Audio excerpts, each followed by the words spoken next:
October 26, 2024. Well, have the Democrats gone mad? I guess that's my theme for tonight. I mean, they've really gone off the rails there recently with this incredible attack on Trump being a fascist. They're doubling down on this idea that he's some massive threat to the system for democracy, the way the country runs. They've reached a level of a crescendo of absurdity that's just hard to believe. But knowing them shows they're really dealing with some not such nice people, really. And I mean, it's all a lie. I mean, it's completely a lie. They run around saying that Trump has some plan to ban abortion, where in fact he really can't, because obviously Republicans are not for ending the filibuster, and with a filibuster in place, there's no way such a ban would ever get through the Senate, so it would never pass Congress, so it would never get to his desk anyhow. And besides, he doesn't propose it. He said he wouldn't do it. He thinks it should be left to the states, as an example. But this is a big issue, other than the fact he's something like Hitler, those insane things. But anyhow, and of course, Israel apparently has carried out their attack that was discussed, and we'll see what comes next. I will probably discuss that at the end of this video. But let's look on the status of the race. Well, the trends seem to be moving in Trump's direction. For one thing, it kind of indicates is the complete hysteria on the Democrat side, which I just mentioned. Looking at polling, well, the Real Clear average is basically, I think, got Harris up down to 0.1% now. Ironically, Rasmussen, for the first time, actually put Harris up by 1 point, although really, if you look at the real details, it's more like a fraction of a point. But depends on whether you how you round off or something. But at any rate, they're basically tied. I think tied in New York Times, Siena, for example. So, and several other polls very close. So this is a kind of a major development. He's ahead by something in all the battleground states, according to the Real Clear Politics average, as low as 0.2% in some states and more than 1% in others. But the trend seems to be going across the board in his direction. And again, as always, I have a hard time believing that your popular vote is roughly tied nationwide, and yet all the 7 swing states are actually such squeakers. Because I'm looking at the general overage you get in your big Democrat states, your California, New York, Illinois, to mention a few, all of which were well. I mean, Illinois last time was 17%, and the others were quite a bit higher, advantaged Democrats. And the big states that are pro-Republican maybe come in with 6% or something. So I'm left with the idea that therefore, how can this small group of states that are swing states be this close? Mathematically, I can come up with scenarios where that would be the case. I mean, basically, Trump is winning more votes in blue states than he normally would, but not enough to win any of them, or really blowing out the red states bigger than previously, which doesn't do him any good to do that, although it might help some of the down ticket races. That's possible, but it seems unlikely based on any actual data I've been able to come across. So I tend to think we're probably doing better than what's indicated, but we'll find out by November, the end of November the 5th or the 6th, something like that, however long it takes them to count it. But anyhow, that's kind of the way I see it here. I think things are looking good, and we'll just have to wait and see. But above all, go out and vote. Maybe make your final contribution to whatever campaign you're supporting, if you're supporting any, and above all, vote. At any rate, I voted now today. I participated in early voting, and so my vote's in. So I'm practicing what I'm preaching.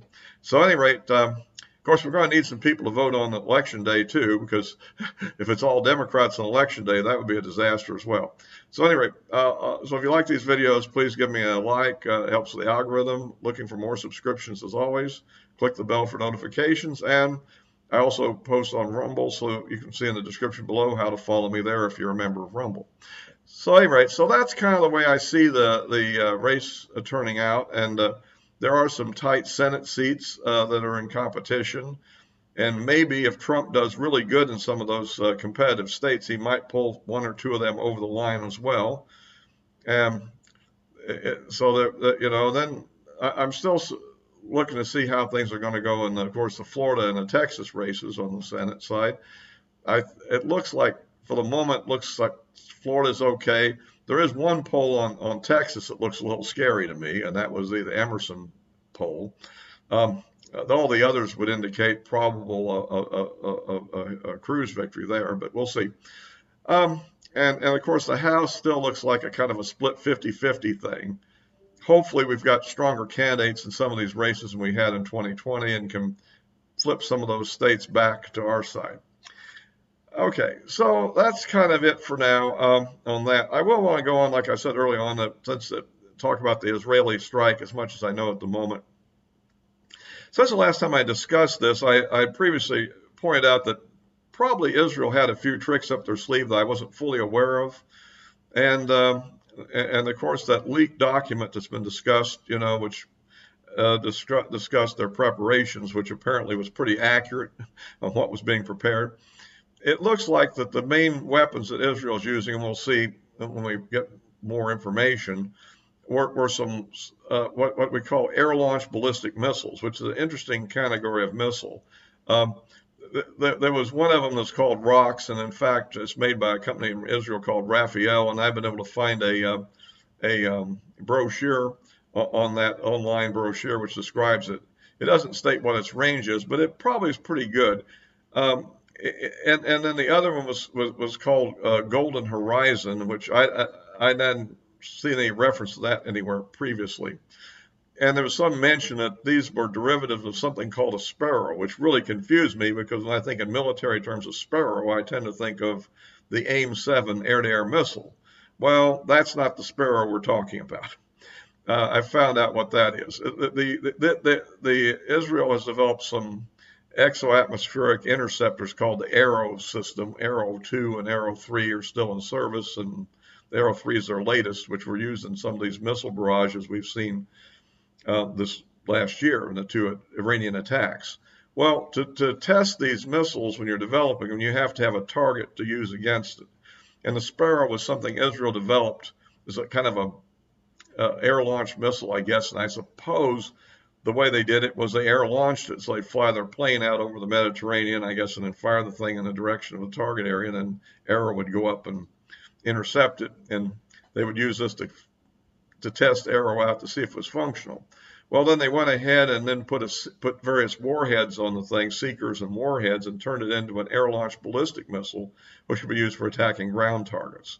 And apparently, it comes in two variants. One is a blast fragmentation warhead for softer targets, and then they have a hardened penetration warhead for probably underground bunkers and the like.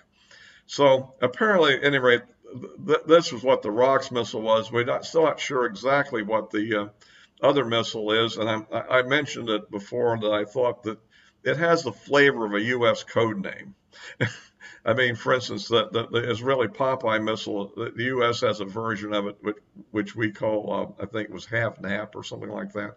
So it's possible that maybe the U.S. got involved with a joint project and said we'd like to have one of these air-launched ballistic missiles, because as far as I know, the U.S. doesn't have a known air-launched ballistic missile in its inventory, at least none that I know of.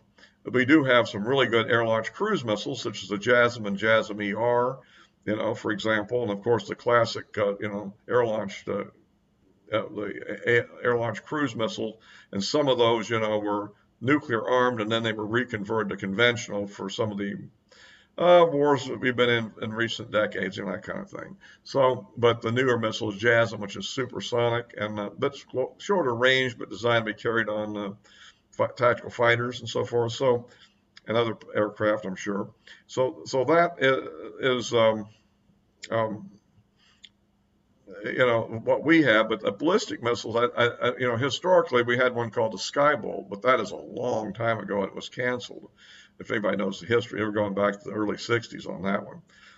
So anyhow, so it's possible that we've got interested in it, and that's why the thing has a name like that. Perhaps maybe this is our derivative version of the thing. Maybe who knows?